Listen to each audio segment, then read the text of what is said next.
So how have you been though? Like overall, like the last time we spoke was quite a while ago. I was also in Toronto when we last spoke, so that's yeah, it was about a year ago. Yeah, it'd Yeah. have to be a year ago. Yeah. Yeah. You guys did like a documentary. You guys are doing some cool things there. Let's talk about that. Let's start with that. Yeah, the documentary took up so much of our time when I pitched it to our videographer and Joel. It was meant to be like a 20-minute YouTube video, leading into competitions that we were doing at the end of last year. And it just turned into this beast of a video. Like it was hard to get it down to an hour. So that was a lot of filming, a lot of editing. In my opinion, it became a really good product. And I tend to think that there's a lack of bodybuilding documentaries out there. There's some great ones from the 70s and 80s, of course. And then it just seems to be this drought where no one was doing a great deal, probably after like the 2000s, or at least the style was a lot different. And then you have some of the more recent ones, in my opinion, are pretty average to watch, and they're probably more aimed at like the meathead type.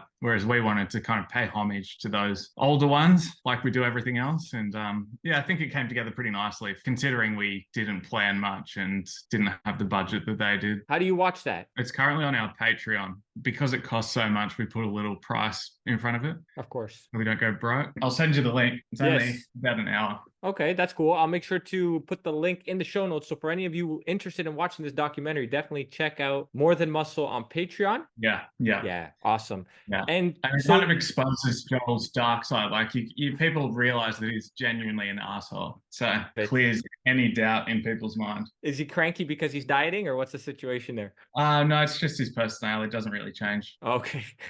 Have you guys been training together quite frequently for that documentary, or leading up to it at least? We genuinely hardly saw each other throughout the process. We filmed separately. I guess because we were kind of competing against each other. It's better to go into it unknown almost, Like I get in my head very easily and I'll chop and change things and second guess myself as it is. So if I saw that Joel was making quicker progress, then I'd probably make drastic decisions that I shouldn't. You guys aren't helping each other. That's what I'm hearing. Not at all. Far from. Real rivalry going on within the company, I see. Yeah.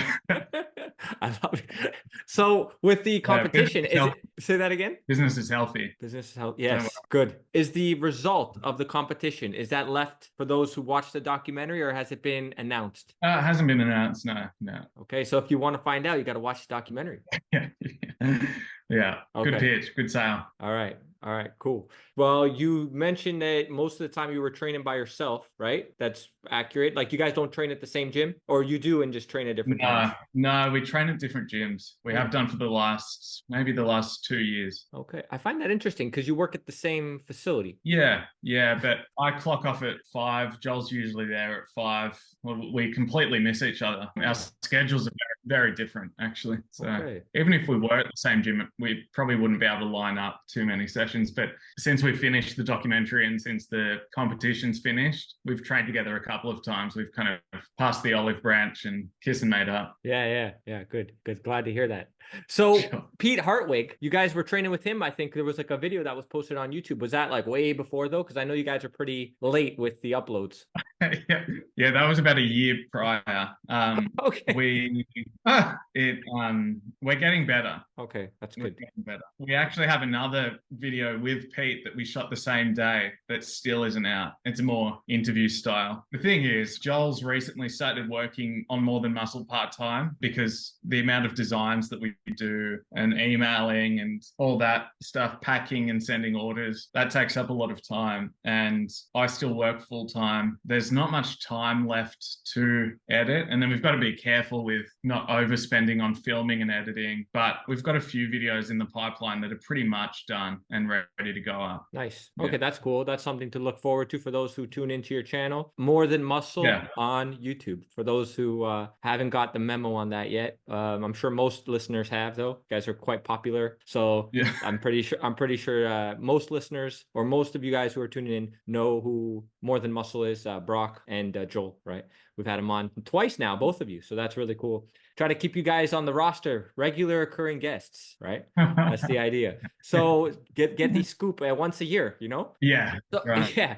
So it's not full time, but it's progressing in a direction where it potentially could be? Or do you think that, like, what's the situation there, or what's the goals, if you will? It's such a hard thing to balance, and you never know when the right time to jump into it is, but we're going to let the business dictate it. If the numbers make sense and if the workload requires us both to be on full time, then we will. At the moment, we've been able to pay Joel, which is great. Perhaps I'll be able to work on it, this year or next year a little bit. And then I think naturally, if we're both working on it, productivity is going to grow and sales will increase, and then we'll both be able to work on it full time. It's tricky because I love my job and I love More Than Muscle as well. So it's really hard to make a call either way. And it's a good problem to have. It's a win-win, really. And I think if I can guess that Joel would ideally want to do that full time, the More Than Muscle. Yeah. With your training, let's talk about that. Did anything change with your training leading up to the documentary, the competition? I'm assuming the documentary is what captured leading up to the contest. And then after the contest, then the documentary ended, I'm assuming, right? Yeah. With the training, how was that though? It was pretty good. It was fairly manageable. It didn't change a great deal. I gave myself a fairly long runway leading into the competition because the comps were in, I think, late October, but I had 4 weeks in Europe in the middle of the year. So I thought, well, if I'm away, I'm not going to be training for 4 weeks. I'm going to be eating nothing but gnocchi. There's no chance. Did you say gnocchi? Yeah. Yeah, that's delicious. Yeah, had some yesterday. Well, yeah, I'm jealous. That's funny. I thought, well, if I start my cut and training after that, I'm not going to be ready. I was half getting ready for 2 months before Europe, then went away and came back, and it kind of goes through it in the documentary, but I was tracking every day my training, cardio, and nutrition. And I just made sure to be really particular about tracking that, making sure it was really consistent and only changing it when my body was plateauing. In the past, I might have rushed into a cut and you end up eating next to nothing and you're 3 months out. So this time I just kind of took it pretty easy, went from, a 5-day split to a 4-day split, 4 days drop setting, then down to 3 days, 3-day drop sets, 3-day supersetting, and that's the most extreme it got. 3-day supersetting. Interesting. And sorry, go ahead. Sorry. No, you go. Well, I was gonna say, you said the 3-day. Just so I understand correctly, and for the listeners, that's a 3 days split, as in like you do 3 days and then repeat that same cycle again. So you would train 6 days a week. Yeah. Then have Sunday off, or just do cardio Sunday. And then with the 4-day, what was it, like 4 days and then you take a rest day and then repeat the 4 days again? I just waited until the end of the cycle and kind of determined how I felt. So I'd do 4 days, either have a rest or just repeat. When did you start the diet? Was that pretty much when we spoke last? Because when we spoke last, you were talking about your trip to Europe that you were going to take 4 weeks. You were talking about that. Yeah. So I'm assuming it started around that time then, like about a year ago, right? Yeah, it would have been about May, and then late June I left, and then back late July. Yeah, because we spoke, and I have it right here. Yeah, May 4th. Yeah, well, that's when we spoke last. So that's right around the time then. Yeah. All right. That makes sense. Yeah. Nice. Yeah, I see. First week of May it started. And it makes sense because, we were talking about your trip to Europe. So basically you were running with about 5 to 6 days a week training from that point onward, right? Because I think you were saying there was a period where you were training 4 days. I was doing 5 days up until mid-April, and then I didn't realize, but I started from 4 days straight away from May. Yeah. So like 4 days per week, you mean? No, 4 days split. Oh, 4-day split. Got it. And then you would just repeat it or see how you felt if you needed a rest day and then repeat it. Yeah, correct. Gotcha. Yeah. Did you find that one worked better for you though, from I guess recovery, or do you not care about recovery? I don't care. And your body gets used to it. Like, it's mindset, right? A lot of this stuff. Yeah, that's right. And you can't give yourself an option. You can't think, well, this is unachievable or this is hurting too much. So there was never an option. What'd you peel back down to? So you started at what weight, and then what did you end up at? 88 kilos. And so what's that? Is that 195-ish pounds? Yeah. And then dropped down to, I think I got to 77 kilos, 170-ish. Okay. So about about 25 pounds. Mm. Nice. Over the course of like about 5 months, 4 months. 5 months. You took your time. Yeah. That's good. Good for muscle retention, right? Like maintaining muscle. That was the plan. Yeah. And my body just clings onto fat. So I knew that I had to give myself a long runway. And, you know, when I look back at it, I dropped my split from 5 days pretty quickly to 4, as I said. And then as soon as I was back from Europe in July, I went straight to 3 days. My diet didn't start very high because so many guys can start eating, you know, 3,000, 3,500 and still lose weight. But I was maintaining weight at 2,400, even 2,200. Yeah. Was that difficult? Like from just feeling satiated? What was the point where you're like, man, I'm getting really hungry? Pretty late, really. It was fairly, I don't know why, it was fairly manageable until probably a month out when I was down to 1,650 calories and doing 3-day drop set, fasted cardio after working, like for an hour, that type of thing. That's when I thought this is getting a bit tricky. That was to get to that 170 where you feel like that's like your peak condition. Yeah. You're what, 5'11"? 5'9". Okay, that's like, yeah, man. Yeah. That's impressive. That's you're upside down for like 12 hours, I'll be 5'10". Yeah. No, but that's impressive because like when I've spoken to a lot of the pro natural bodybuilders I've had on, yeah, it's you're like a middleweight. Like I would say, is that what you compete at? Like is that the middleweight category, or is it not working with weight categories where you're? Yeah, they were natural comps, so they don't care about weight. What's the organization? A&B and ICN as well. ICN, right. We interviewed someone from Australia who competed at the ICN, Brandon Kempter. Do you know Brandon? Yeah, he's impressive. His physique, so lean. I'm so jealous. You don't think you could get to that level of leanness though? I try.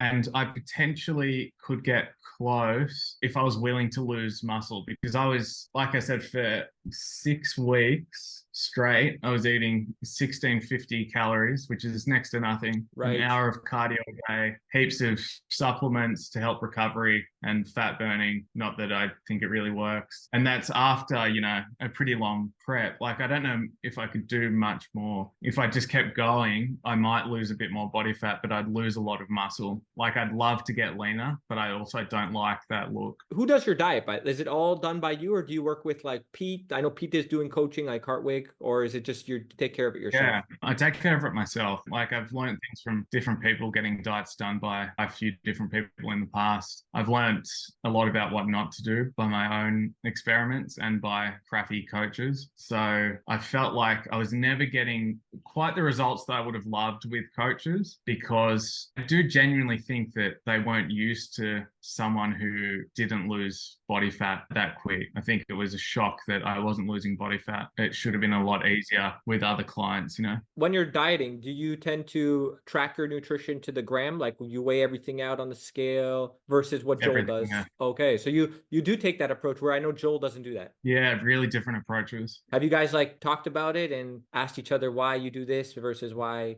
maybe you do that? Yeah, one day, if you're just going by sight and how you feel, you might eat 1,500 calories. The next day, you might eat 2,500. And it's so easy to convince yourself that you can eat more. But you can go easy on yourself if you're like, well, I'm hungry, or I probably haven't eaten enough. Sure, you can squeeze in another bowl of rice, blah, blah, blah. And I've tried it before and it got me to a certain point, but never further. I think just different physique. Like Joel's, I would say, more blessed, where he can hold a lot of muscle and lose body fat pretty quickly. He does use like a measuring cup for certain things, he was saying. Like, he's not eyeballing everything, I don't think. Yeah, I guess like a lot of it would be eyeballing, and then some of it would be, yeah. Wow, that is blessed then. He's blessed for sure, because if I eyeballed it, I'd be gaining weight. For sure, that's my problem. Yeah, I hear you, man. I'm with you on that. Yeah, there's very few people that could probably do what Joel's doing and get to really lean levels of body fat. How's his appetite compared to yours? Are you a big eater? I wouldn't say a big eater. And I know that in the past he's been a big eater. I feel like we're both getting old and our metabolism's slowing. But I think he's probably eating less than what he has in the past. I know I am. Like, actually, in the documentary I made, I was going through all my food every meal of the day, and I had it all out on the table. And the videographer said, gee, that's a heck of a lot of food, because he didn't really understand the concept. So it could be just I've been in that industry in that realm for so long, I think I'm eating next to nothing, but to other people it could be a lot. Yeah, for sure. It's all relative, right? And they might think, well, I'm eating nothing, but most of their calories and macros might be coming from, that really, high sugar or processed food where you can get a lot of calories very easily. So on a plate, it might look a lot smaller than what I'm eating. Were you eating the occasional things where you could fit in certain foods, or did you just remove it all from a health standpoint? No, I removed it all completely. If I'm not dieting, I'm not that fast. I don't eat crap, but if a piece of dark chocolate slips into my mouth, I'm not fast. I'm not losing sleep over it. But I found that actually when I was in Europe, after about 3 days of eating whatever, I was craving veg and craving meat and eggs. And I found it so hard to come by. I made my poor wife traipse around the Italian beach side looking for eggs. It was just like, I've never really experienced that, where it's like my body was going, you've been eating fairly nutrient dense meals for 10 years every day. You've had nothing for nearly a week. Yeah, that was interesting. No, that's understandable. I've been there. If you just start to eat out and very high fat, high carbohydrate meals, that can get old rather quickly if you're used to this lifestyle of eating a certain way, eating healthier, whole foods, that type of thing. And your intake is managed in a way that makes sense for your body composition goals. Like you're not overeating fats or under eating protein, like pretty much the opposite of what you would do. Do you find that you don't experience any cravings when you're on a specific diet like that? You feel good?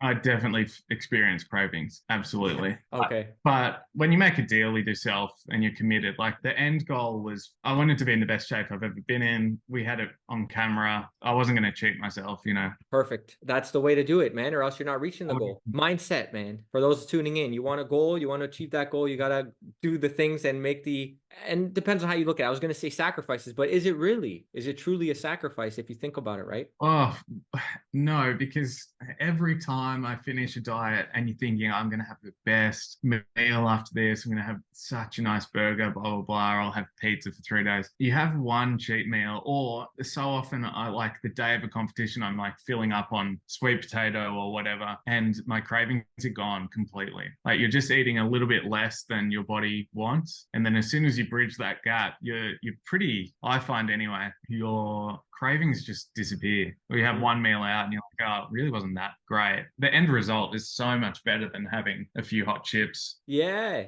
Like I'll give you an example too. Like when let's say I'm doing the Netflix thing in the evening time, trying to wind down before bed kind of thing. Everybody's different. That works for me, right? For like an hour or something like that. That's a time where I'm like, ooh, some cravings start to pop up. But if I don't give into it and the hour's up, I feel amazing right before bed when I'm brushing my teeth. I'm like, yeah, I did that. I didn't give into that craving. I don't know if you if you've experienced something similar. Maybe if you guys tuning in have experienced that, I'm sure at some point, right? Yeah, for sure. The next thing is the big three. When I say the big three, bench, squat, deadlift, and do you implement that specifically? And when I say I'm talking barbell bench, barbell back squat, and deadlift from the floor. Deadlift, I could probably count on my hands how many times I've done that.